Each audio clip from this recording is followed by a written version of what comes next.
Hi everyone, Elizabeth Sheik here, and in this lesson I'm going to show you how to make this gorgeous gold illusion necklace. This necklace is made up of gorgeous glass pearls as well as crystals.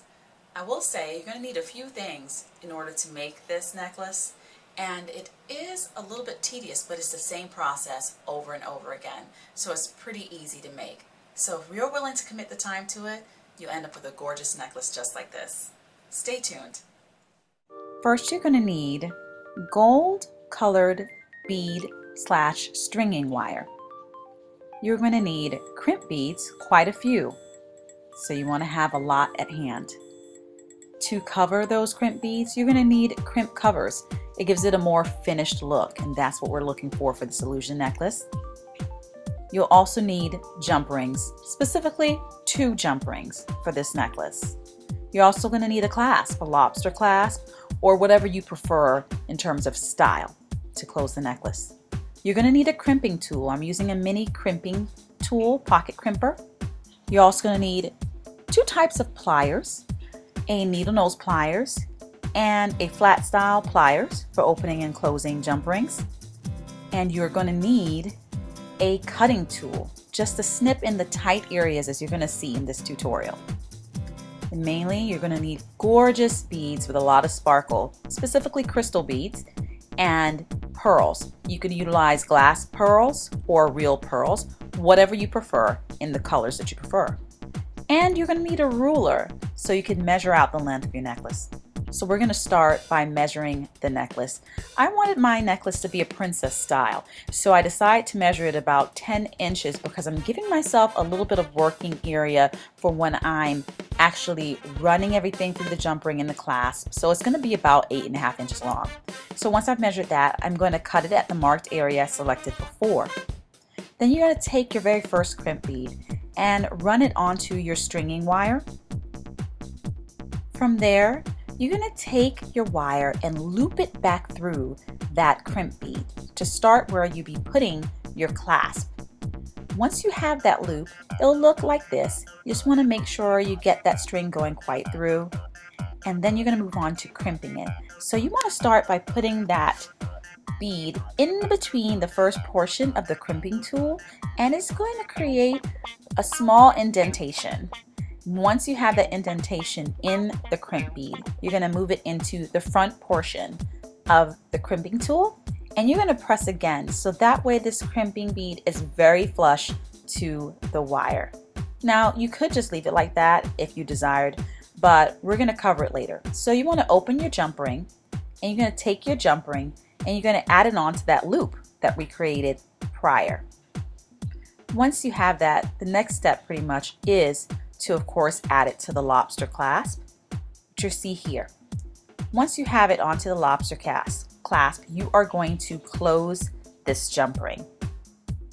Now, as I said to you guys before, we want a more finished look for this necklace. So I'm not going to leave the crimping bead just like that. We're going to add a crimp cover. The crimp cover basically goes around your crimp bead to give it a finished look. So you're going to put it right there over the crimp bead and just press nice and firm with your pliers to close it. And this is what it will look like. It looks much more attractive this way, but if you don't prefer to do this, you don't have to. Now you're going to snip off that excess that's running through the crimp bead, and you're going to begin to start your beading process. I'm going to tape down my wire at this point because I want it to stay stable as I put my first beginning portions of my beading. So I'm going to start again with a crimp bead, and I'm going to crimp it as you've seen before, creating that half crescent moon shape with the first crimp, and then pressing it down again in the first section to really make it flush to the wire. Now I've removed the tape and I've started the beading process. So you're going to take your first bead and run it right up to the crimp bead. You'll add another crimp bead to keep that crystal bead stationary. So again, we're crimping it, making sure it's flush to the wire.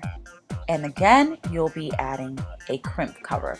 So this is going to be the basic process that you will be continually doing for all the beads as you go along. As I said, very tedious, but the end result is beautiful. So go ahead and crimp that crimp cover over your crimp bead, and then you want to actually do it twice if you see any little space, which I did here, so I'm pressing it again. And this is what it looks like. Very beautiful. So you're going to continue this process. I've taped down my wire again to stop the wire from moving, and what you want to do is you might want to alternate your beads. So I'm going with a crystal bead and then a pearl bead, a crystal and a pearl. So I'm going to continue this process. And again, making sure that you crimp on either side of the feature beads and then take your crimp covers to cover it. You see how this is coming along.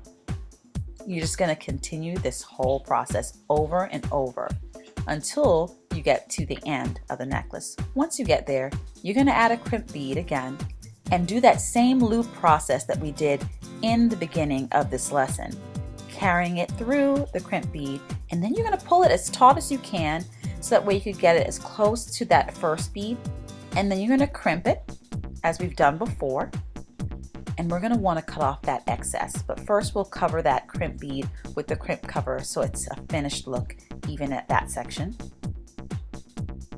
Press nice and tight. See how tight it gets? And then you're just going to cut off that excess. Once you do that, you're almost in the home stretch. Open up your second jump ring and add this jump ring to the loop, and this is where your lobster claw will connect. You're finished. It's so beautiful when you get the end result. You could say to yourself, wow, I made this, even though you know it took time, but you'll be proud.